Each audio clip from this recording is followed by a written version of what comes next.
ஆண்டவரும் இரட்சகருமாகிய இயேசுவின் நாமத்தினாலே அன்பின் வாழ்த்துதல்கள். இந்த நாளிலே நாம் எசேக்கியேல் தீர்க்க தரிசன புஸ்தகத்தின் 37ஆம் அதிகாரம் முதல் 39ஆம் அதிகாரத்தை தியானிக்க இருக்கிறோம். 37ஆம் அதிகாரத்திலே கர்த்தருடைய கை எசேக்கியேலின் மேல் அமர்ந்தது. கர்த்தர் அவரை ஆவிக்குள்ளாக்கி எலும்புகள் நிறைந்த ஒரு பள்ளத்தாக்கின் நடுவிலே கொண்டு போய் நிறுத்தியதாக நாம் காண்கிறோம். அந்த நேரத்திலே ஆவியானவர் எசேக்கியேலை பார்த்து, இந்த எலும்புகள் உயிரடையுமா என்று கேட்டார். அதற்கு எசேக்கியேல், தேவரீர் நீரே அறிவீர் என்று பதில் கூற, கர்த்தர், நீ இந்த எலும்புகளை பார்த்து தீர்க்க தரிசனம் உரைக்க வேண்டும் என்று எசேக்கியேலோடு பேசுகிறார். உலர்ந்த எலும்புகளே, கர்த்தருடைய வார்த்தையை கேளுங்கள். இதோ நான் உங்களுக்குள் ஆவியை பிரவேசிக்க பண்ணுவேன், அப்பொழுது உயிர் அடைவீர்கள் என்று ஆண்டவர் கூற சொல்லுகிறார். நரம்புகள் உண்டாக போகிறது. இந்த எலும்புகளை எல்லாம் மூடும்படியாக நான் மாம்சத்தை உண்டாக்கி தோலினாலே மூடி ஆவியை கட்டளையிடப் போகிறேன். நீங்கள் உயிரடைந்து நான் கர்த்தர் என்பதை அறிந்து கொள்வீர்கள் என்பதாக உரைக்க கூறுகிறார். எசேக்கியேல் அப்படியே செய்த பொழுது அவர் ஒரு இரைச்சல் உண்டாக கேட்கிறார். அந்த எலும்புகளுக்கு அசைவு உண்டாகிறது. ஒவ்வொரு எலும்பும் தன் எலும்போடு சேர்ந்து கொண்டது. அது மாத்திரமல்ல, அவைகள் மேல் நரம்புகள் உண்டாகி மாம்சம் உண்டாகி மேற்புறத்திலே தோலினாலே மூடப்பட்டதாக காணப்பட்டது என்று சொல்லி நாம் பார்க்கிறோம்.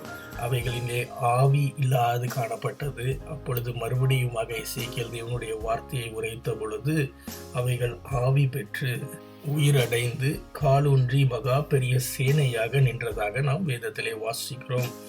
அப்பொழுது கர்த்தர், இந்த எலும்புகள் இஸ்ரவேல் வம்சத்தார் அனைவரையும் குறிக்கிறது. இப்பொழுது அவர்கள் உலர்ந்த நிலைமையிலே காணப்படுகிறார்கள். சிதறடிக்கப்பட்ட நிலைமையிலே நம்பிக்கையற்று காணப்படுகிறார்கள். ஆகிலும் நான் என் ஜனங்களை அவர்கள் பிரேத குழிகளை திறந்து அவைகளை வெளிப்பட பண்ணி அவர்களை இஸ்ரவேல் தேசத்திற்கு வர பண்ணுவேன். என் ஆவியை அவர்களுக்குள்ளாக வைப்பேன். அவர்கள் உயிர் பெற்றவர்களாக காணப்படுவார்கள் என்று ஆண்டவர் கூறுகிறதை நாம் பார்க்கிறோம். பிறகு கர்த்தர் எசேக்கியேலை பார்த்து, நீ ஒரு கோலை எடுத்து அதிலே யூதாவுக்கும் அதை சேர்ந்த இஸ்ரவேல் புத்திரருக்கும் எடுத்தது என்று எழுது. இன்னொரு கோலை எடுத்து அதிலே எப்ராயிமுக்கும் அதை சேர்ந்த இஸ்ரவேல் வம்சத்தார் அனைவருக்கும் அடுத்தது என்று சொல்லி யோசேப்பின் கோலாக அதை எழுது என்று கூறுகிறார். அவைகளை ஒரே கோலாக்கும்படி இசைய செய். அவைகள் உன் கையிலே உண்டாகும். இதனுடைய அர்த்தம் என்னவென்று அறிவிக்க மாட்டீரோ என்று அப்பொழுது எசேக்கியேல் கேட்கிறார்.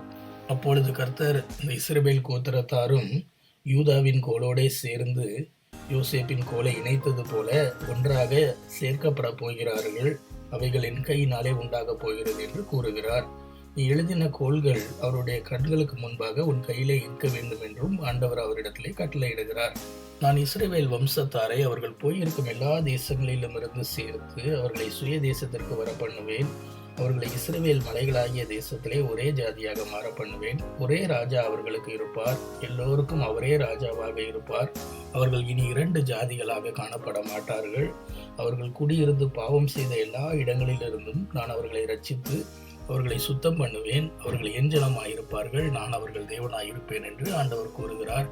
அது மாத்திரமல்ல, இந்த தாசனாகிய தாவீது என்பவர் அவர் மேல் ராஜாவாக இருப்பார்.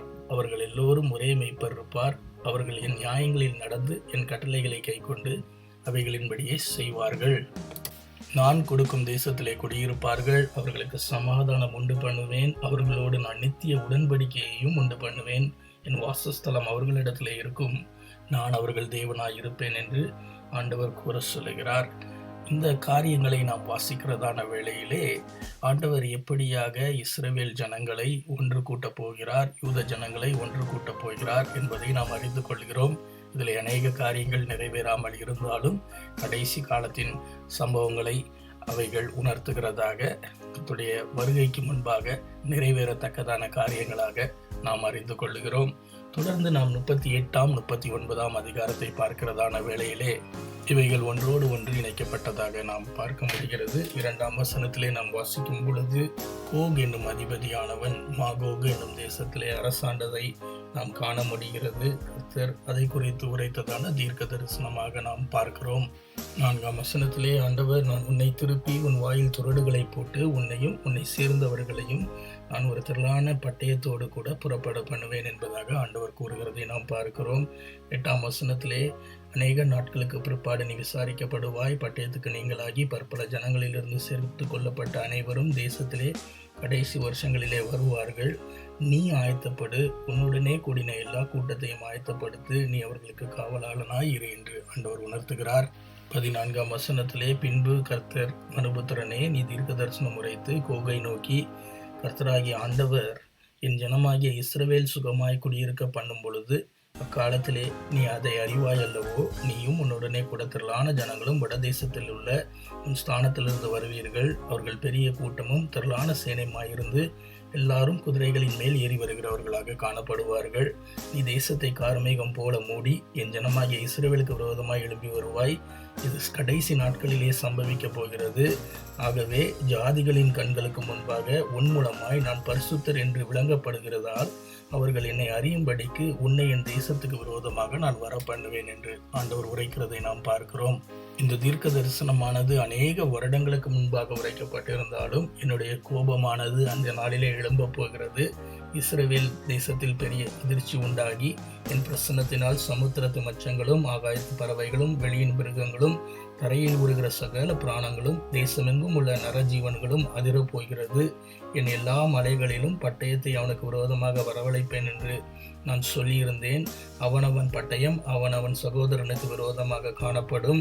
கொள்ளை நோயினாலும் இரத்தம் சிந்துதலினாலும் நான் வழக்காடி அவன் மேலும் அவன் இராணுவங்களின் மேலும் திரளான ஜாதிகளின் மேலும் வெள்ளமாய் அடிக்கும் மழையையும் பெருங்கலமழையையும் அக்கினியையும் கந்தகத்தையும் நான் வர்ஷிக்க பண்ண போகிறேன் என்று ஆண்டவர் கூறுகிறதை நாம் பார்க்கிறோம்.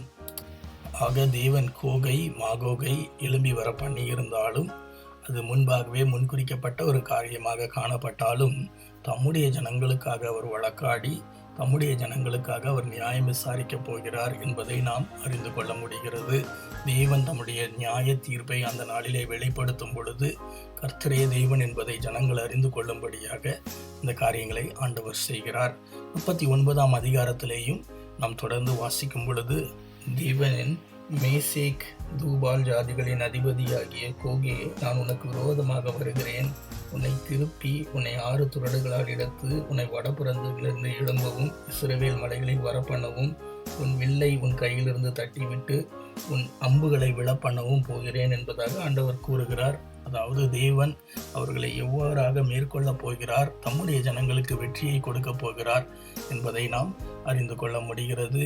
அதே போல நாம் இந்த 39ஆம் அதிகாரத்திலே வாசிக்கிறதான வேளையிலே 25ஆம் வசனத்திலே, நான் என் ஜனங்களை திருப்பி கொண்டு வரும் பொழுது அவர்கள் தங்கள் அவமானத்தையும் பயப்படுத்துவார் இல்லாமல் சுகமாய் தங்கள் தேசத்திலே குடியிருக்கிறதான அனுபவத்தையும் பார்க்கிறதான வேளையிலே நான் யாக்கோபின் சிறையிருப்பை திருப்பி இஸ்ரவேல் வம்சத்து அனைவருக்கும் இறங்கி என் பரிசுத்த நாமத்திற்காக வைராக்கியம் கொண்டவராக காணப்படுவேன். அவர்களை நான் ஜன சதலங்களிலிருந்து திரும்பி வர பண்ணி அவர்களுடைய பகைஞ்சரின் தேசங்களிலிருந்து கூட்டிக் கொண்டு வந்து திரளான ஜாதிகளுடைய கண்களுக்கு முன்பாக நானே பரிசுத்தர் என்பதை அவர்கள் மூலமாக விளங்க பண்ணுவேன் என்று கர்த்தர் சொல்கிறதை நாம் பார்க்கிறோம். நான் இஸ்ரவேல் வம்சத்தாரின் மேல் என் ஆவியை ஊற்றினபடியினால் என் முகத்தை இனி அவர்களுக்கு மறைக்க மாட்டேன் என்றும் கர்த்தர் ஆணித்தரமாக உரைக்கிறதை நாம் பார்க்க முடிகிறது. இப்படியாக தேவன் தாம் தெரிந்து கொண்ட ஜனத்திற்காக தம்முடைய சொந்த ஜனங்களுக்காக வைராக்கியம் கொள்ளுகிறதை நாம் இந்த காரியங்களிலிருந்து அறிந்து கொள்ளுகிறோம். அவருக்கு விரோதமாக ஜனங்கள் எழும்பினாலும் ராஜாக்கள் எழும்பினாலும் ராஜ்யங்கள் எழும்பினாலும் தேவன் ஒருவரே எல்லாவற்றையும் மேற்கொண்டு நானே கர்த்தர் என்பதை எல்லோரும் அறிந்து கொள்ளும்படியான காரியங்களை செய்வார் என்பதை நாம் தெரிந்து கொள்ளுகிறோம். இந்த வார்த்தைகள் நமக்கு பிரயோஜனமாக இருக்கும் என்று சொல்லி விசுவாசிக்கிறேன். ஆண்டவர் நம்மை ஆசீர்வதிப்பாராக. God bless you.